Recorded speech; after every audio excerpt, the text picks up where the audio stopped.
How's that? See how we do in low light. Come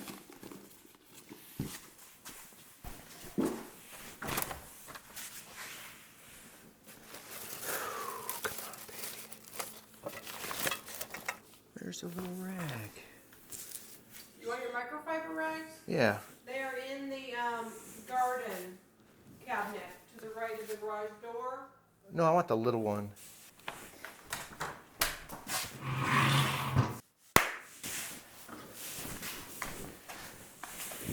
Well, folks,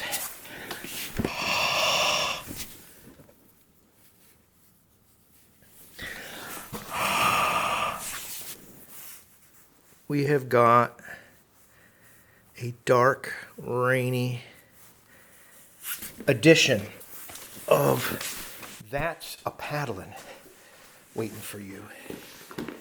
And I think you're going to love it. I think you're going to love that you are warm and dry and seated comfortably watching me suffer and learn about cold weather paddling. Yeah, we're going to learn something today. Like, how wet is too wet? How cold is too cold? Is it going to get my eyes? Do I need to have rain goggles? I wonder. And let's see what we're dealing with here. Oh yeah. Wet and rainy, y'all. Huh.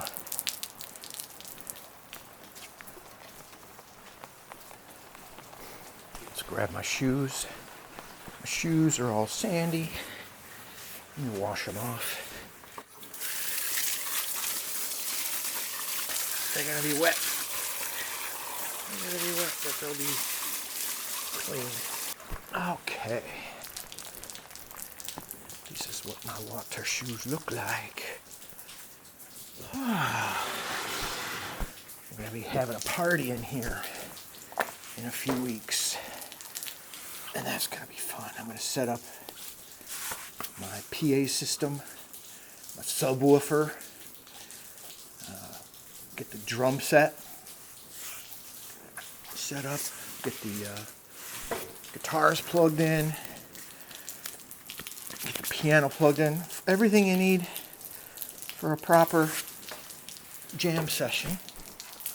We're going to invite all the Pensacola friends that we've made over the last, well, whatever, since May when we moved here. Oh, grab it, baby. All right, let's see what we got here. Not too bad. You know, the wetsuit just keeps you comfy. The hat keeps the water off your head. And, I mean, what more do you need? We're about to find out what more you need. Gotta tighten up my personal flotation device. It's slipping down around my hips. I don't want to be slack-jawed.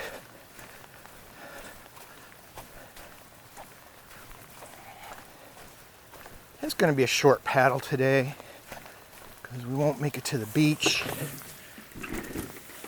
We won't, I'd love to go paddle out to Bushwhackers. Maybe we'll paddle out. We'll go do like a pub crawl paddle today. And we'll end up at Bushwhackers. And we'll meet up with some friends there. That would be fun. Paddle out to the pub and meet with friends. So cool. Yeah, I got some friends. They're gonna play their hearts out, and maybe we can do a little 360 footage of their gig. That'd be fun. Now the belt's a little too tight. Are we doing this? I think we're doing this. And of course the lens is going to get all covered with water, so well, there's that. I don't have any underwater camera today.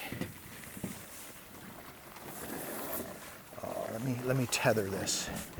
Don't want to put this in the water without tethering it first.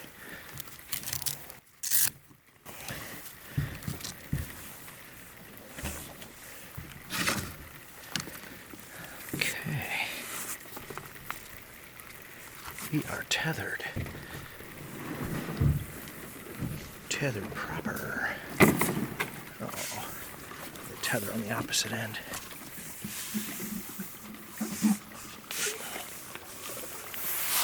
In you go, into the woods. Into the woods. Oh, let's just hop on, shall we? And we're out. We're out, baby.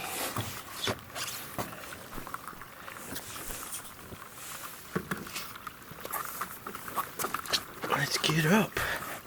Get on up. Get on the scene.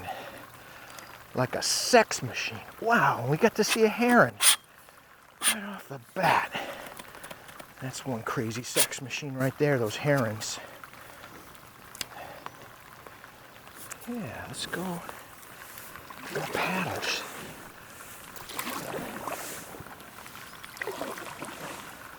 Well, dead fish.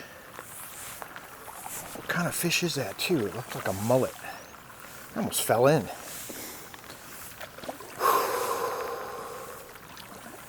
I don't think it could be a mullet. I think it's a bass. Mullet's more of a bottom feeder. Well, it's right about here you realize you're about to have a good day.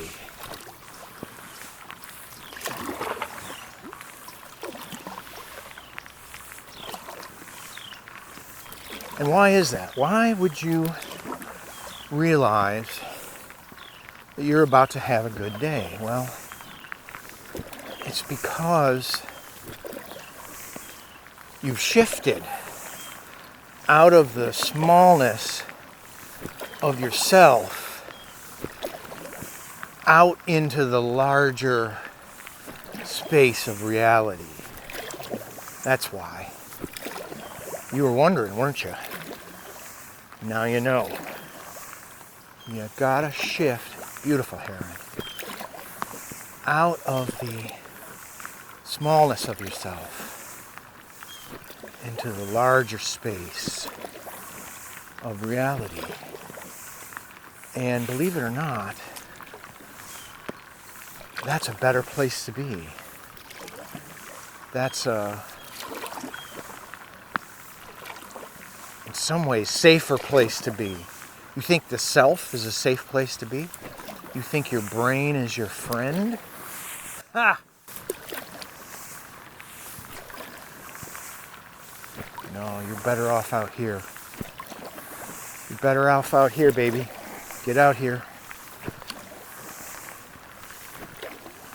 Even when there's bad weather. Well, you know, I think it was the Swedes, or maybe it was the Norwegians, who said there's no such thing as bad weather, just bad clothing. And as far as clothing goes, I don't think you can do better than a wetsuit. It's pretty awesome. It's cozy, it's tactile,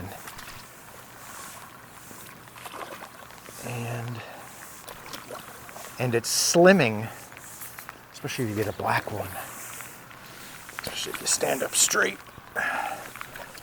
Speaking of slimming, I used to be 250 pounds right about this time last year. And today I'm 214. So what are we talking there? About 36 pounds.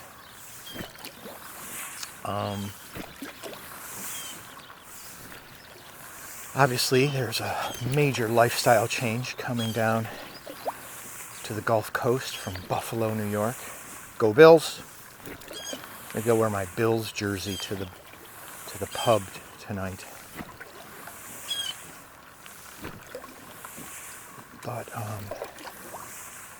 big lifestyle change. A lot more outdoor physical labor.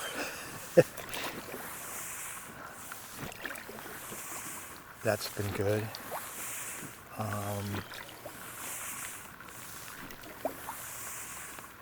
What else? The diet is not that different. Major reduction in my alcohol consumption. I'm not down to zero, but pretty darn close to it. I'd say for over a year, maybe the better part of 2 years, I had zero alcohol, but I don't know, guys. I just had to know what a bushwhacker tasted like. Some of you don't even know what a bushwhacker is, but that is the drink of Pensacola, Florida. It is the drink, and it's really the drink of this particular part of Pensacola called Perdido. In fact, the name of the pub I'm going to is Bushwhackers Landing.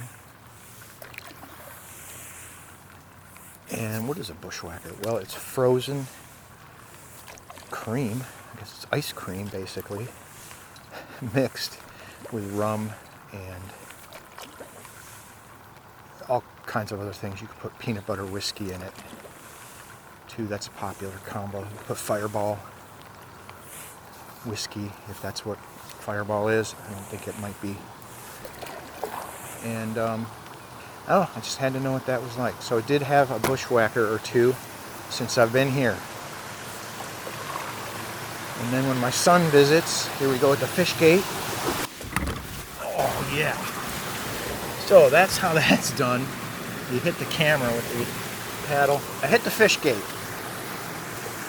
And I want to learn how to elegantly hit the fish gate, but I'm still a beginner.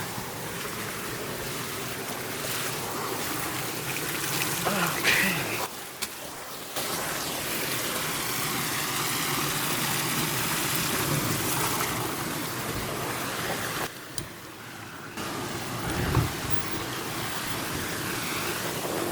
Hopefully, with all this rain,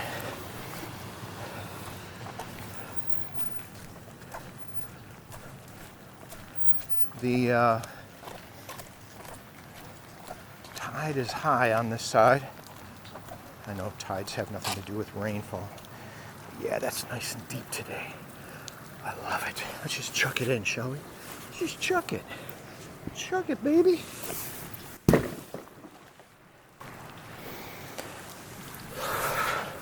See what that looks like in slow motion.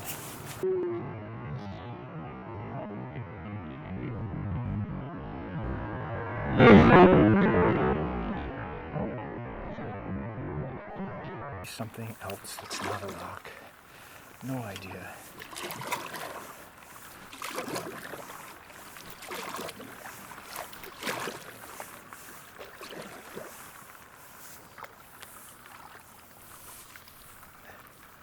Like, what is it? Oh yeah, just a couple of rocks. But they're pretty. They're like, they're cinder blocks that have been made from like pebble stones. Alright, that was kind of a nothing burger. Enjoy the taste of fresh cooked nothing burgers here on That's a Paddlin.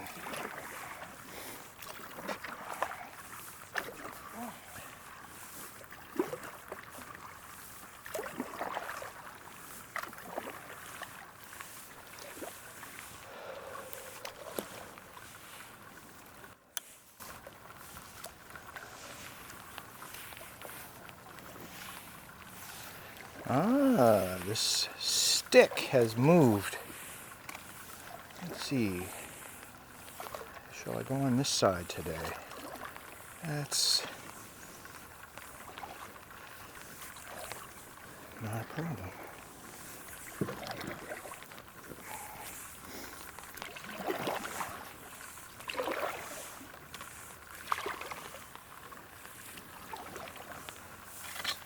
I once saw a snake back here, and it was pretty alarming, to tell you the truth, because it swam so good. It was so good at swimming. So I don't know, does that mean it was a water moccasin? Some sort of water snake. That's the last thing I'd want to see slithering across the board at me.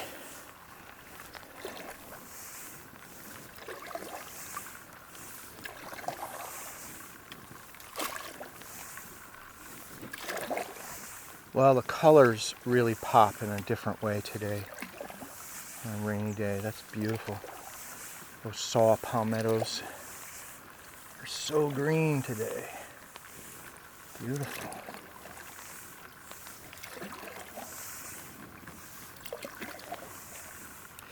Yeah, so cut down on certain calories, a lot more activity, and here's the real dirty secret: trizepatide. I shoot up the junk. I shoot it up, shove it right in my belly, pump it. Yeah, that's some expensive stuff, trizepatide. I first started buying it straight from Lilly, and that was $500 for a month's supply. And then I moved down here to Pensacola, beautiful Emerald Coast of these United States. And my doctor informed me, you don't have to buy it from them. You can go up the road to our compound pharmacy. Never heard of that before. Compound pharmacy. It's just a pharmacy where they get to kind of mix their own brew. And so they mixed trizepatide with B12. So it's like, I don't know, and it's red now. It used to be clear.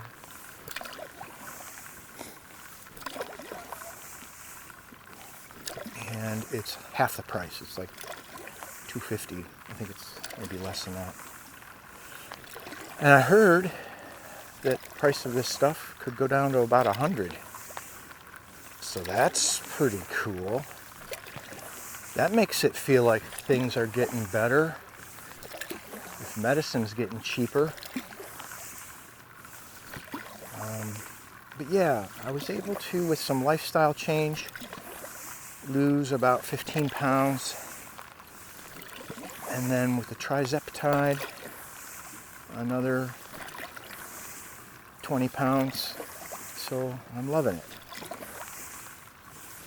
Trying to keep the dose of that stuff pretty low. I'm at the lowest dose, so hopefully when I go off of it, I can keep it off, keep the weight off. We'll find out. Could be locked in. I could get even more rigid in my diet. I could get more physically active. That's kind of a trap too, isn't it? The more trap. Oh, I can always be more. Future me is so much more. Future me is awesome. Yeah, but we need systems and tools that work for who we are today.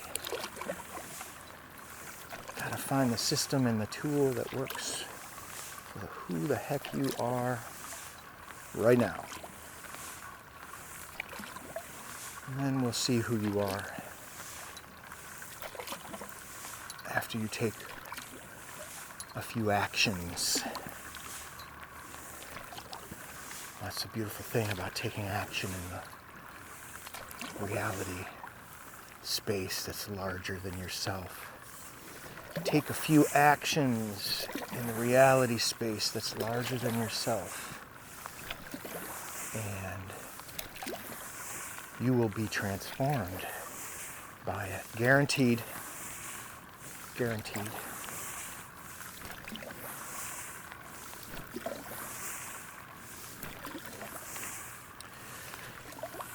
And just when you thought the larger space of reality couldn't get any larger, here you are.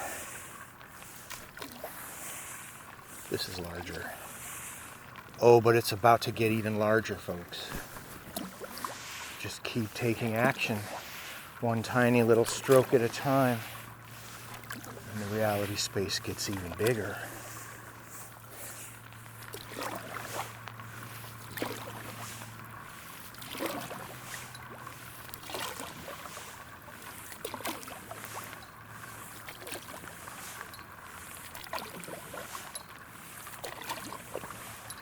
So we've officially entered the beautiful space of the national, no, it's not a national park. There is a national park above this, a little bit further, but this is a state park, the Big Lagoon State Park. This is where I would love to host an event. And if you are interested in increasing your mental well-being, your emotional well-being, maybe even your spiritual well-being, maybe even your marital partnership well-being, then that event might be the event for you. As soon as I figure out a way to pull it together, I'll let you know. You'll be the first to know, Paddlin folks. You can come right down here to the beautiful Big Lagoon and take a few actions that shift you out of yourself into the larger space of reality. Maybe you would even paddle your way to a larger reality. No, that'd be fun. Do some paddle boarding at a mental health retreat. I mean, if you're doing mental health work and there's no physical exercise or movement component to it, I gotta doubt that you can even get to the starting line.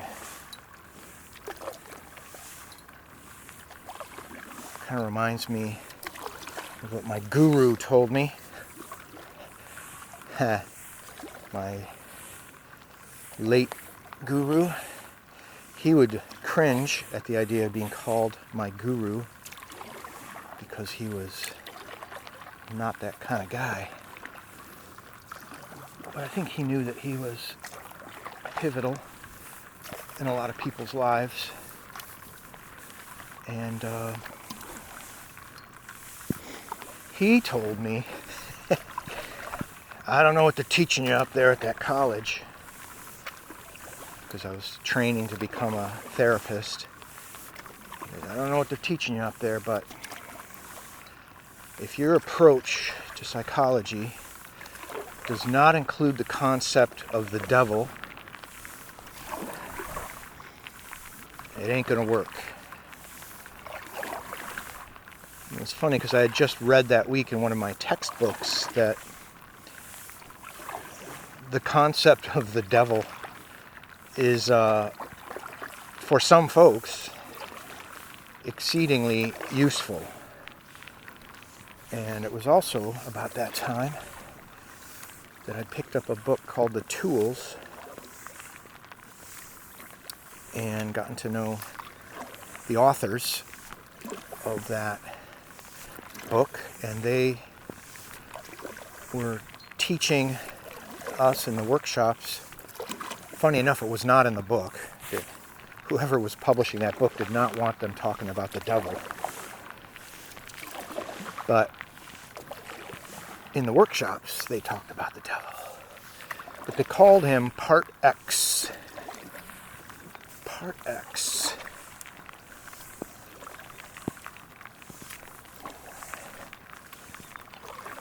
But we're talking about the devil. Except no substitutes. Ooh, somebody's thrashing. Well, there's a beautiful heron there. He's just standing still in the rain. Heron standing still in the rain. That could be a song. Just standing like a statue. Heron standing like a statue in the rain.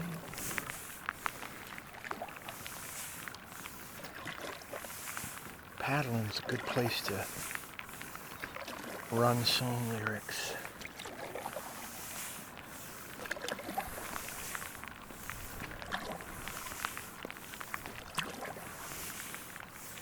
I'm loving how the rain is revealing where the deep water is right now. This is so freaking cool.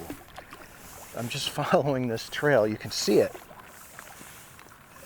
It's like a trail in the middle of the water, showing you where the deep water is. And by deep, I mean a foot. This is a beautiful guy right here. Beautiful yellow-orange bill. I don't think he wants to run away. So he's just going to stand there and look at me. He's gorgeous.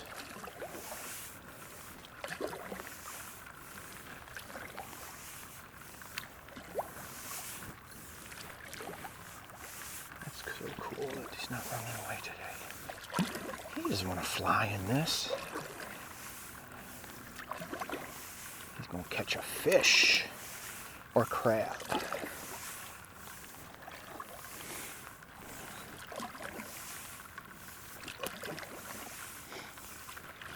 Yeah, and with the quality...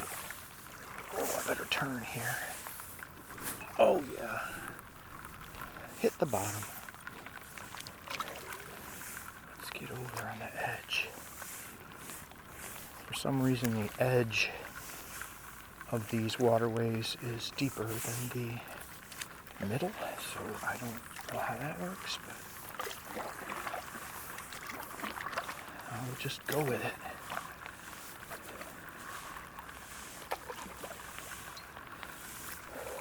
Yeah, beautiful nature preserve here. Plenty of pedestrian boardwalks and walkways over the marsh. Oh, gorgeous. White egret came flying in. Maybe we'll get close to it. They're a little more skittish, it seems, than the herons.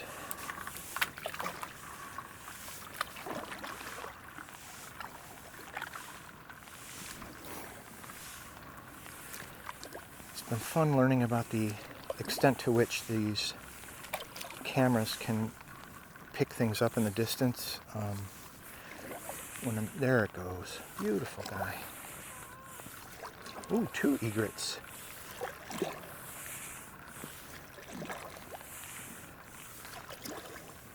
But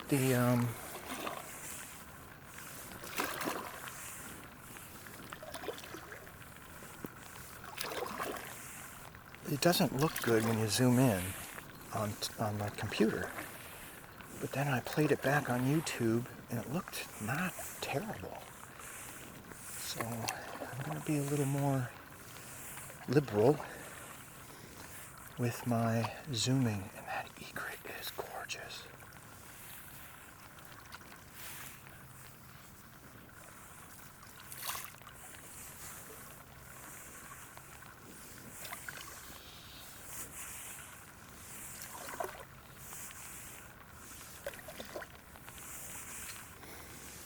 It'd be fun if they got used to me paddling back here. I feel like maybe it's just the rain, but they definitely hung out much longer than they would normally wait. So maybe they are getting used to me. There's a... what is that? It's like a brown thrasher. That is probably my favorite bird here in Florida. The brown thrasher. They are funny. They're kind of like, what do they call those, grackles? Oh, there's a big egret. How do you think that last bird was an egret? Because this one's got a yellow-orange bill. It's up in this tree. And the one that just flew away a minute ago had a black bill. So I gotta look that up. You know, at some point, we're going to be able to take on the paddleboard with us an AI companion. Right now, these AI companions are kind of stuck in our phones with the, whatever limitations our phones impose on it. I can't just say, hey, ChatGPT, hey, Grok. You know, you got to say, hey, Siri. And I think everyone who has said, hey Siri at one point in time has realized how useless that is. Thank you for doing nothing, Apple. And they also lock it down. Like you can't tell the phone, hey, Grok, talk to me. I gotta open up the stinking app and I gotta deal with whatever. It's not like I want the AI to just chatter with me the whole trip. What was that?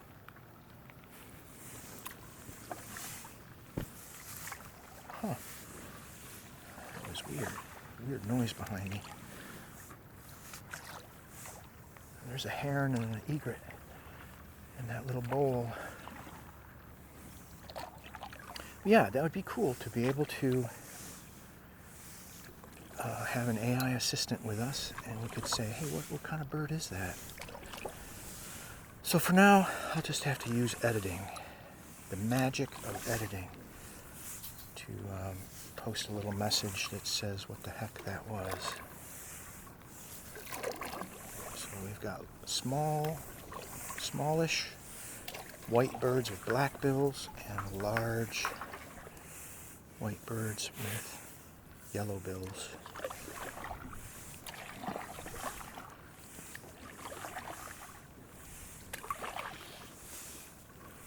Oh yeah, there's a pelican. And this is right about the first time you get to see a pelican, because they really avoid coming inland. There's this sandbar in the middle of the lagoon here. A little bit treacherous here. It's all very shallow, except for this little, this almost looks dredged. Oh, this is not good. This is not good. Oh, get over here. Well, I am going to be stuck here.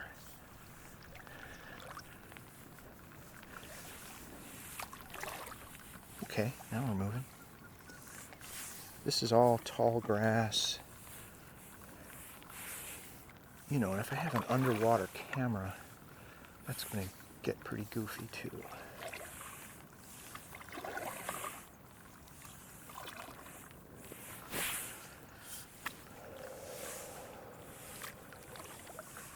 Well, it's right about now that I remember that Lady Gaga, Bradley Cooper movie where they're singing sha-la-la-la-la-la-la-la-lows. Oh, and that gets stuck in my head. Now it's stuck in your head.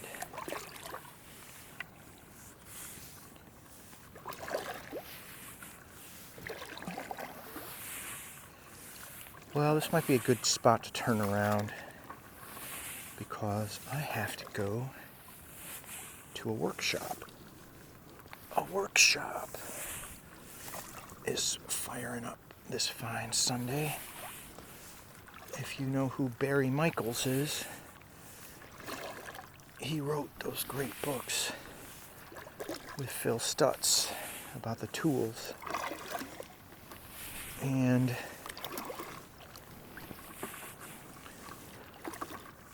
he is doing a deep dive today on the shadow. The shadow knows. So just like I was talking about part X a minute ago, there's another part of you, part of your mind. It's the part of your mind you have disowned.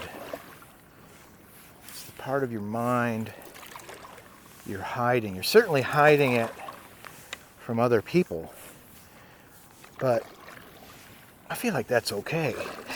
You're gonna want to hide parts of your mind from other people, right? We all agree on that, right? That's not a problem, is it? But what if you hide a part of your mind from yourself?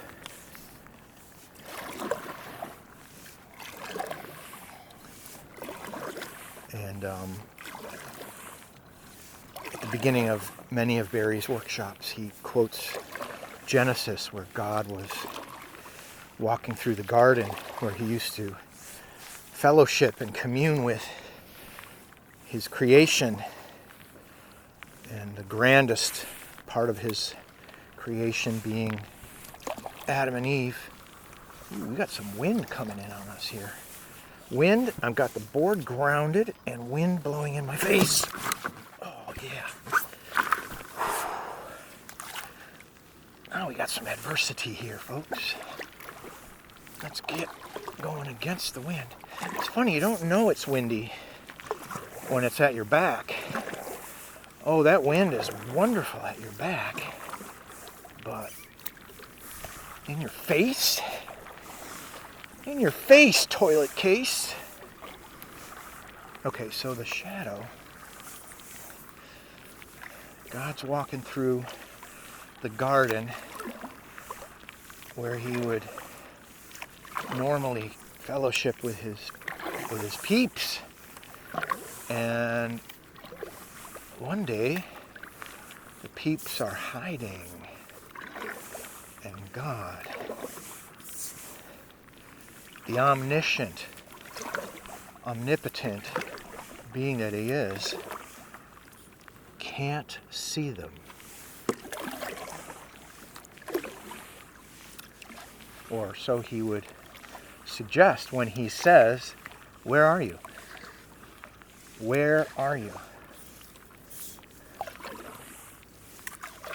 Where are you?" So the shadow is the part of you that would answer you if you were to say to yourself, "Where are you?" There's a good definition for a shadow. The shadow is the part of you that would answer you if you said, "Where are you?" And that's not a bad place to start a book like the Bible, right?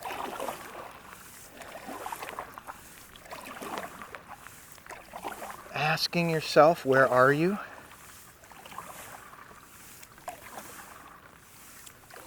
And what happened?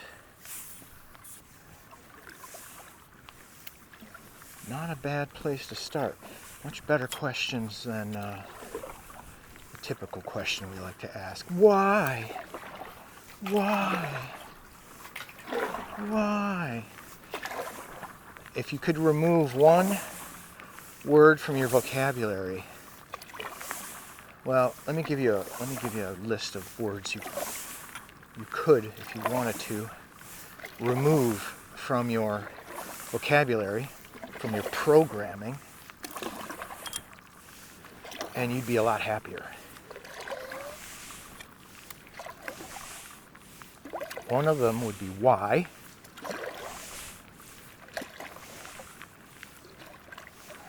I'm a big fan of Jordan Peterson, but he never looks to me more unhappy than when he's saying the word why.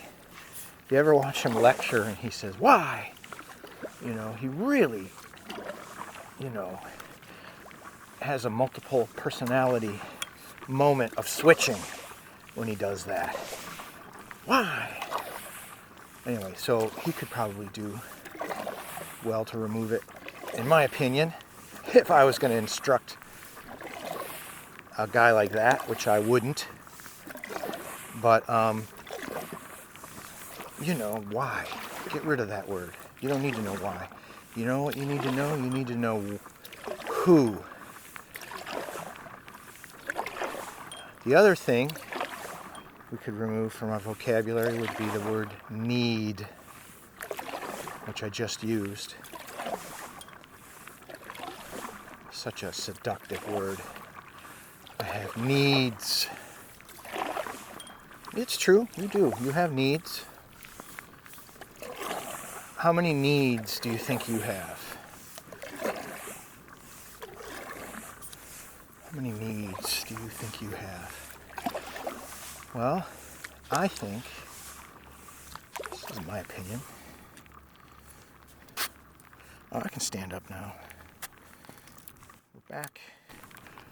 We're back in the deeper water. Let's talk about how many needs you have. This is an easy number to remember because it's the same number of fingers you have on your hand. One hand, 5. I can count on one hand the number of needs that I have. I need water. Do I need water now? Right now? I don't even need water right now. But within the week, I better get some water. If I don't get some water this week, I will cease to exist. So yes, I need water. And let's go for something even more urgent. Boy, I gotta get down. The wind is crazy. I'm not gonna get home at this rate.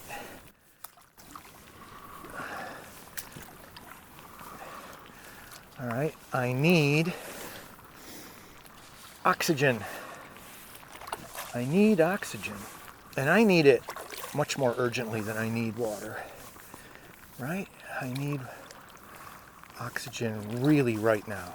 I need it pretty much in the very next breath.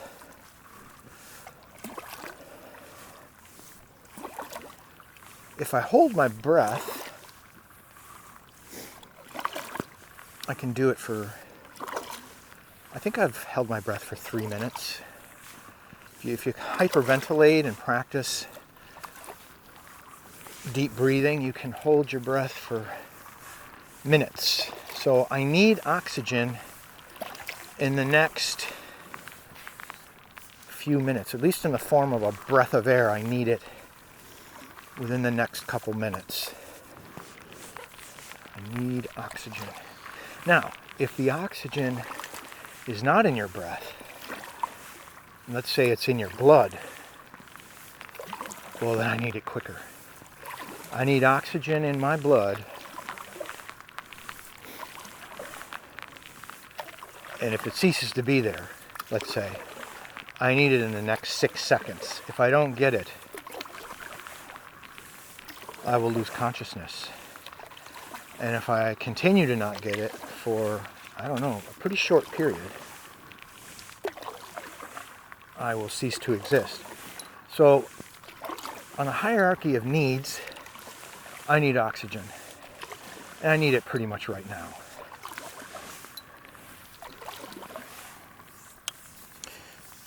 People say, oh, you need safety. No, you know what you need is oxygen. You know, well, I don't want to be stabbed. Yeah, but that's an oxygen problem. Stabbing is not a problem. If it didn't deprive you of oxygen, it'd probably be okay to get stabbed. Right? No, your stabbing would move on to other problems, you know. Well, I need an endocrine system, but somebody cut it out of me. That's a problem. But do you need an endocrine system right now? Not like you need oxygen. So the oxygen deprivation will get you before anything else. That's what you need. There's a need. If you're going to say I need, you better be saying the word oxygen in that sentence in order for it to really be true. Then you got water, which I need this week. And you say, well, I need food. There's a third thing. So we've got oxygen, we got water, we got food. I need food. Do you need food now? No. Do I need food today? You don't even need food today. I mean, you need it if you don't want to feel hungry, but you can feel hungry.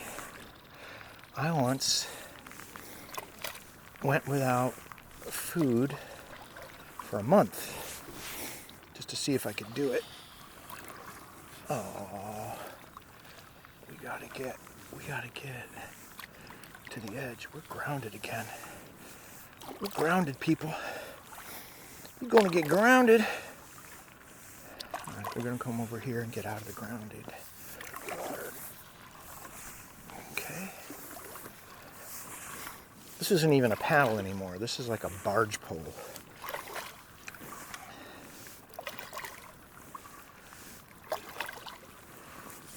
All right, so you don't need food today. You don't even need food this month. You don't need it. So, but you do need food eventually. You probably need food sometime in the next month or two. You need food within the next month or two. Sheesh. Sheesh. This is sad. I gotta hop up to the front. Get the fin off the ground.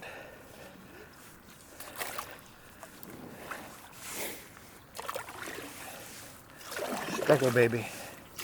Struggle. Get the struggle. The struggle is real. All right, now I see where the deep water goes again. Very good.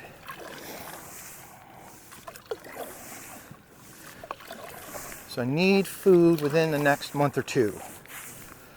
And there was once a guy that was like over 300 pounds, and he went off food completely, and he was able to go for more than a year because his fat reserves nourished him beautifully. All he did was drink water for over a year. So these are, you know, relative needs. Of course, he had to eat eventually. So you need food. You need whatever's in food to get into your digestive tract. Let's put it that way. Within the next month or two, or if you're over 300 pounds, you're going to need that within the next year or two. And then you need shelter. You need shelter. Right now, this wetsuit counts as shelter. It's preventing me from falling into hypothermia.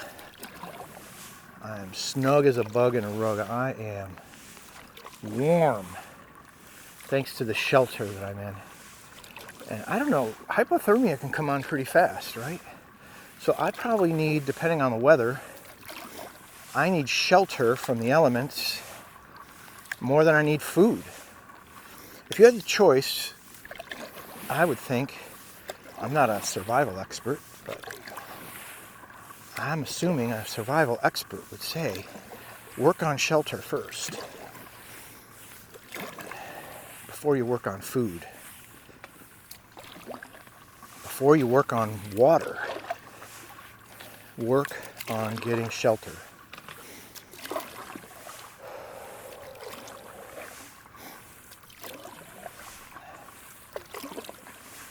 And that leaves only one left. There's one need left. And it's the hardest one for people to remember. It's really hard because it feels so optional. It feels so optional. But it's not. It's one of the most important. It's probably more important than water. And that is sleep. You need sleep. You need it. You should sleep 6, 7 hours, 6, 7, 8 hours a day. 8 probably the best. Right? That's what they say. The researchers. Because what happens? What happens if you don't sleep? Like you literally don't. None at all. We're not talking about a little sleep deprivation. If you literally don't sleep, you will not last long at all. You'll go insane. You got to change the battery. That was easy. That was so easy. I'm loving this new camera. It's so much easier to use than my last camera.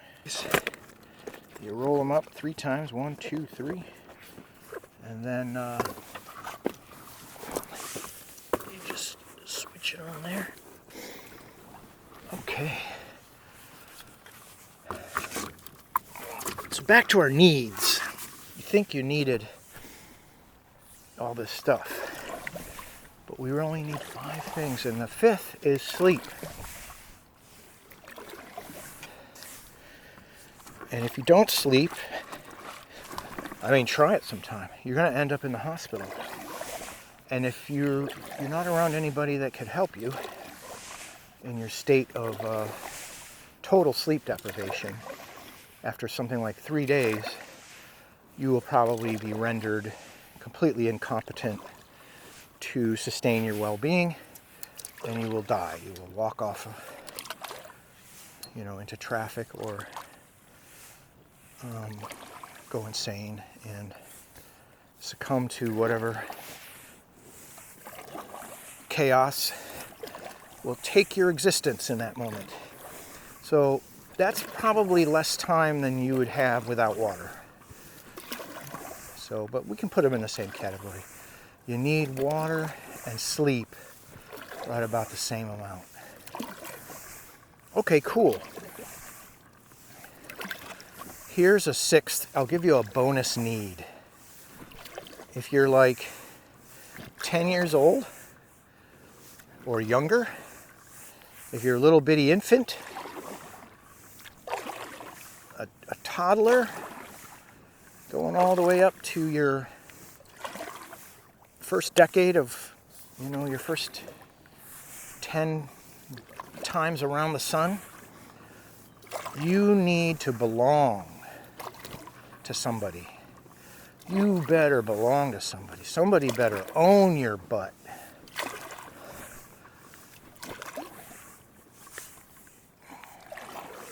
Because the alternative is lethal.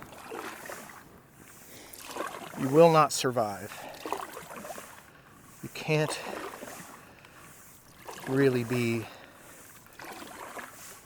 expected to survive just being a feral child from infancy onward. That's crazy. And I would think you probably have poor chances right up until your 10th birthday. Right around 10, I think you might be able to pull it off with increasing chances. Okay. And then, of course, you go past your 10th birthday. Maybe you're in your 20th birthday or 30th or your 50th. It can still feel compelling this need to belong. You just kind of have to keep reminding yourself, oh yeah, I'm not 10 years old. I am 50 years old. Maybe I don't really need to belong. You don't need it. Like, it's not lethal. Now, do you want it? Do you want to belong? Is belonging crucial to your well-being? Yeah, totally. Yeah, so if I want to be happy, if I want to be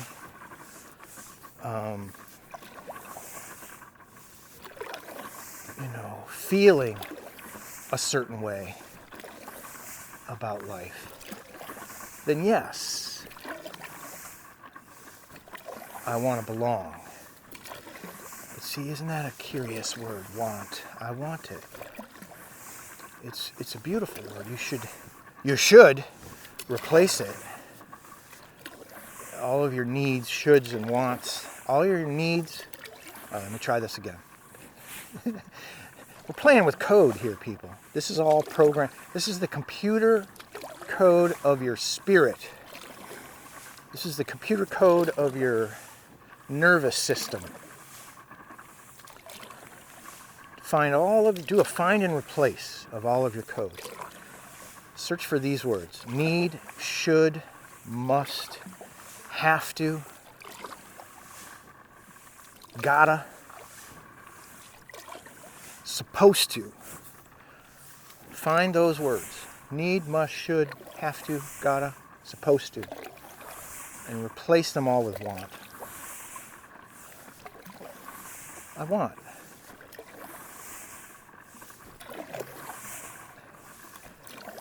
And the reason why this is so effective is because need, should, and must, and have to all imply an ultimatum. There's a little extra piece of code that's going to jump onto the back of need, must, should, and have to. And that bit of code is or else.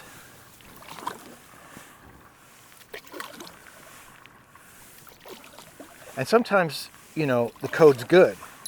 I need oxygen or I'll die. I need food this month or next month or else I'll die. I need a wetsuit or else I'll die of hypothermia. See, it works there. The code works. And, your nervous system is listening to this code. It's listening to the or else. It sees that it ends with I'll die. And then you wonder, well, where's my anxiety coming from?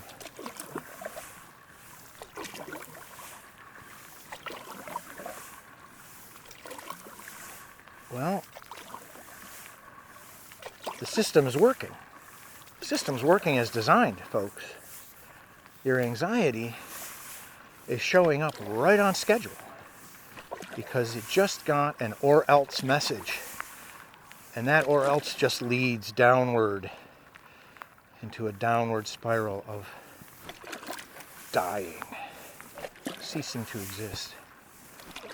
And I don't know if you noticed this, but your nervous system is pretty much wired to avoid you dying. It ain't into death. And so it's got 3 tools. Your nervous system has 3 tools that it can use on you. You're getting used by your nervous system.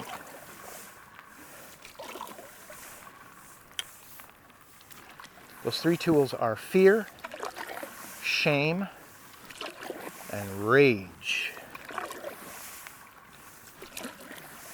And fear, shame, and rage will motivate you. Without you even thinking, they will motivate you to take action. It's a good thing. We wouldn't be here if our ancestors didn't have fear, shame, and rage that motivated them to take action. What action? Flight? Hide? And fight. Fear, shame, and rage will give you flight, hide, and fight. That's how that works.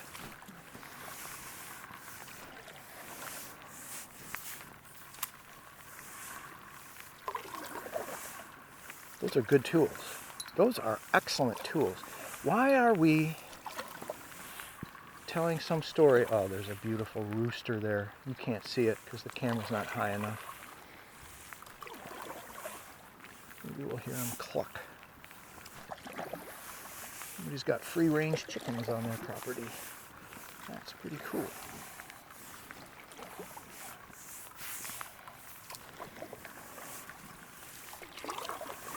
Yeah, why are we telling some story about how anxiety is bad for you?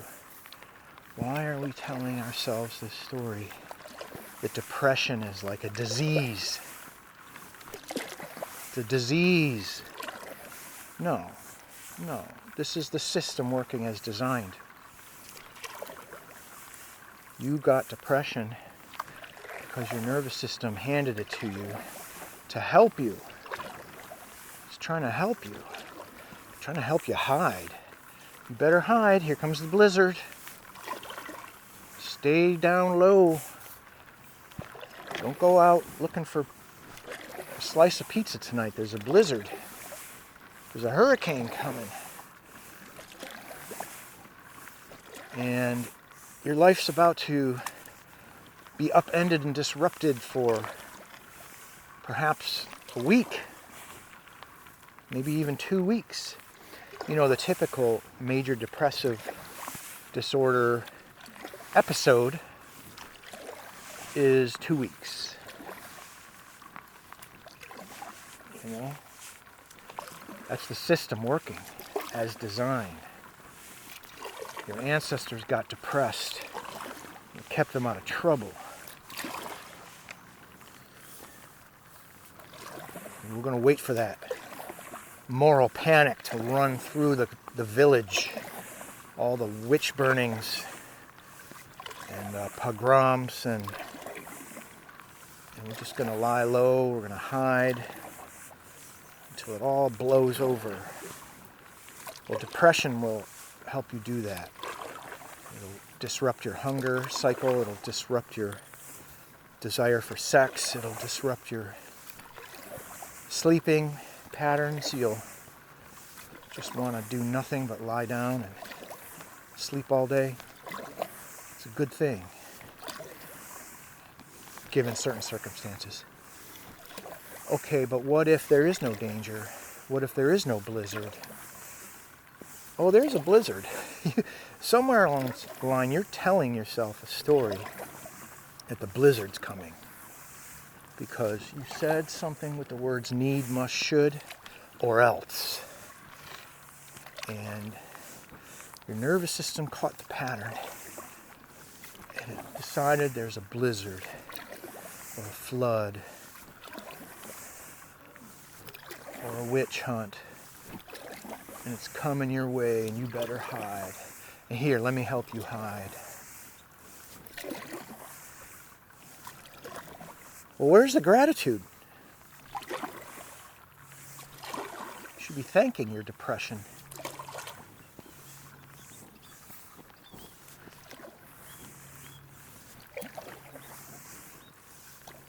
Then, of course, there's anxiety.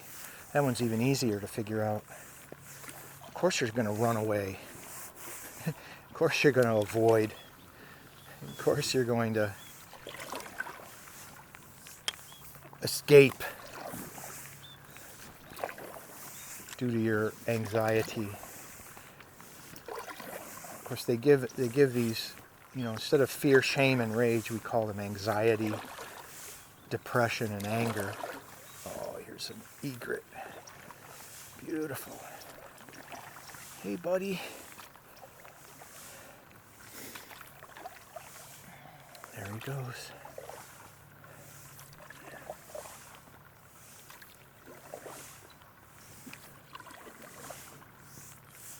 Who's yelling?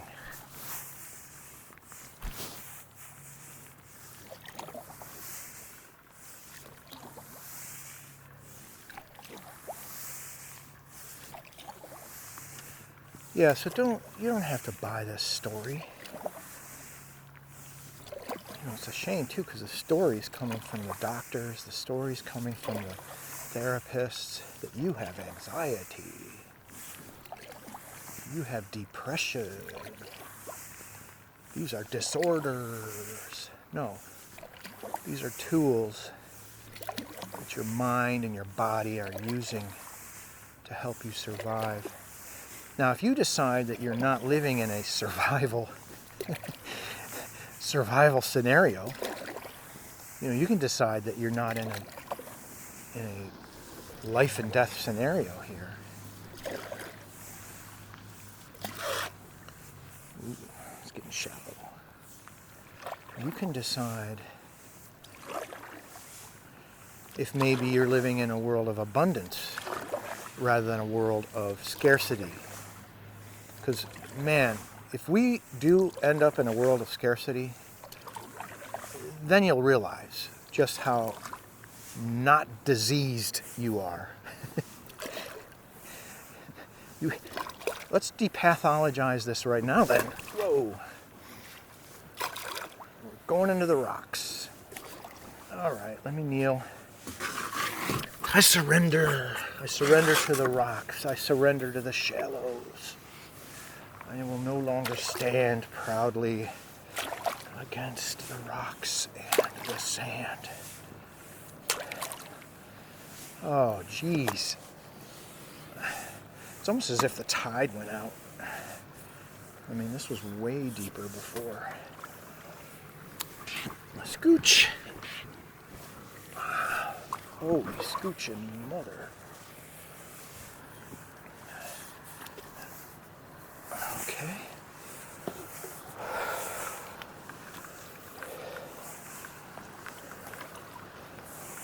Yeah, man.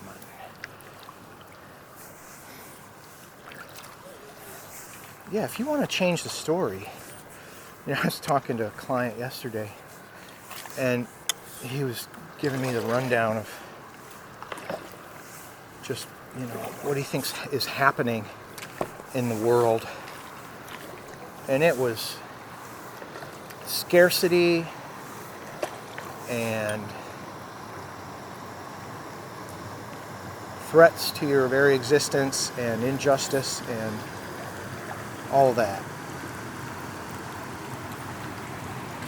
So it wouldn't be surprising you'd feel your nervous system trying to help you in that world. We should expect it. Expect the help to come. Oh boy, oh boy, oh boy, oh boy. Expect the help to come. If your story is a story of scarcity, expect to get help from your body and brain on that one. Here. Nope, it's going to wedge. It's going to wedge. I have to pull it past the wedge point. Dang. Dang. Well, I got to walk over here. That'll do it.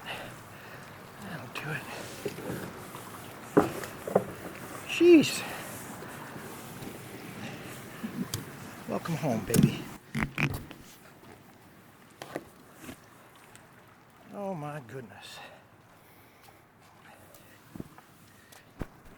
You know, there's just a whole level of elegance to this craft that I have not yet achieved.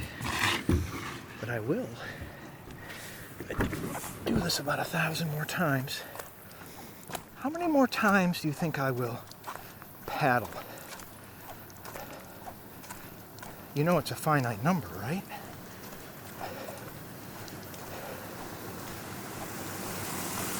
I've got a calendar at home. Here we are at the beautiful fish gate. Look at that. Look at all the tannins in the water. So all this vegetation just making the whole body of water here like one big cup of tea. One big cup of delicious tea. You suppose it's delicious? I bet it isn't. I bet it's not. Okay. Well, we're back in my neighborhood. This is fresh water on this side. It was salt water on the other.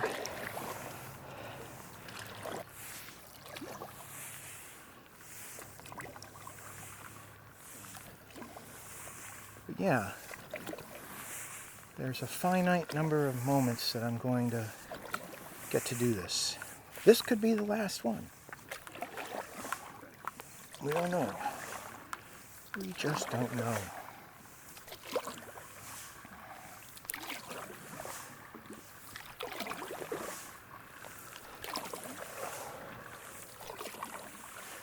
That's why you want to show up.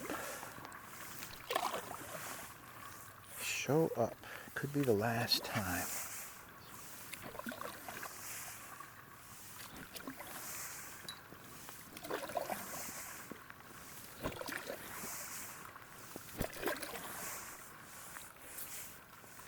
Beautiful, beautiful autumn coloring of this tree. I wonder what this is. It's got blackberries on it.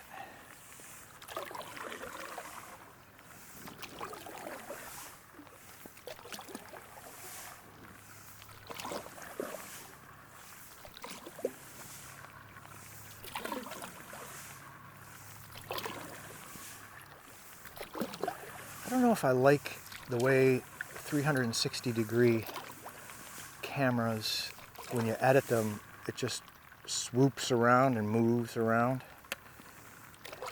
It's kind of cool. It's novel. I've never edited video like this before, so I used to edit a lot of video.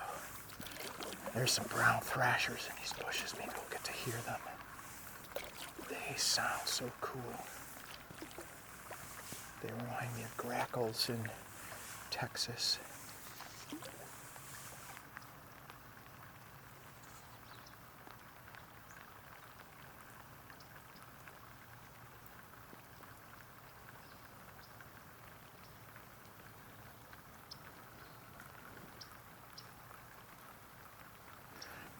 Brown thrashers also remind me of R2-D2. They have this little habit of repeating themselves. So they'll make a noise and then they'll make the noise a second time. And they have a huge variety of sounds that they make.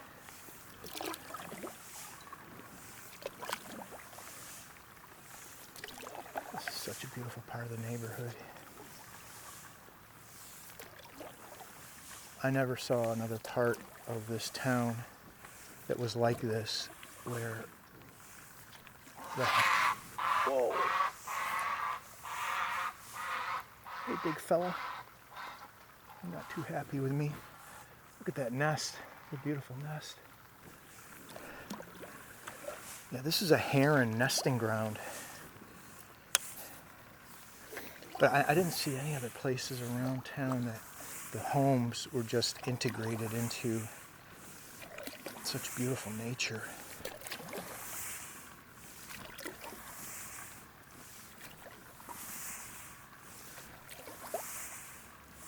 Yeah, these colors are really beautiful today.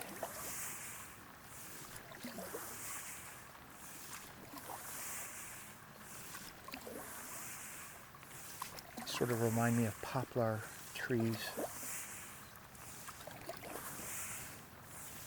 I don't really know the names of trees too much.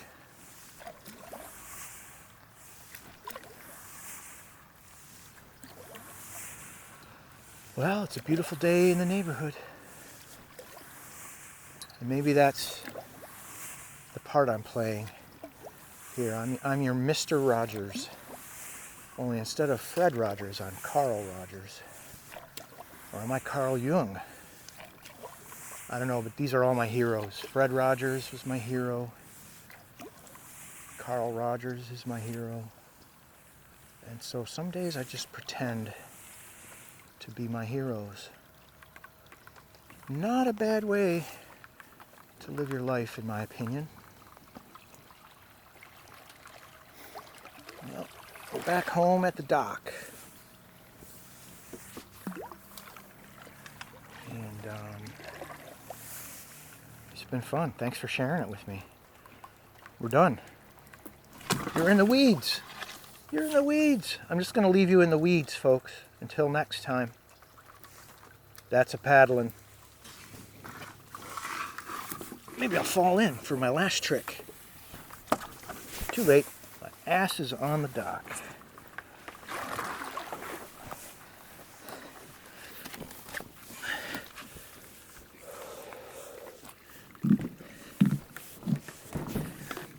I probably shouldn't pull on the tether like that.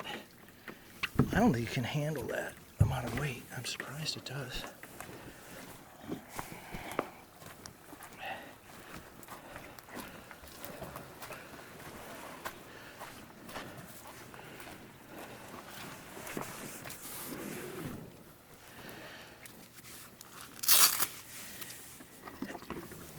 Let's keep the wind from blowing this thing away.